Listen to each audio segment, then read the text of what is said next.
Hello, আসসালামু আলাইকুম। আমি একটা রেস্টুরেন্টে আসছি আমার ছেলেকে নিয়ে ঘুরতে।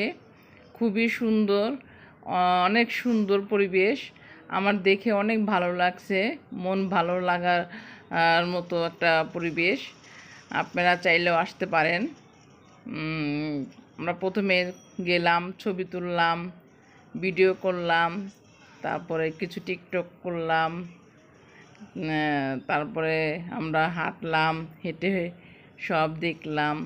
দেখার পরে ছেলে ছবি তুলে দিল, ছোট ছেলে। লোকেশনটা খুবই সুন্দর, অসাধারণ। আমার খুবই ভালো লাগছে এক কথায়। আপনারা চাইলে আসতে পারেন। তারপরে ছবি তুলতেই ছিলাম, মানে আমার ছবি তুলে মনেই ভরতেছে না এরকম।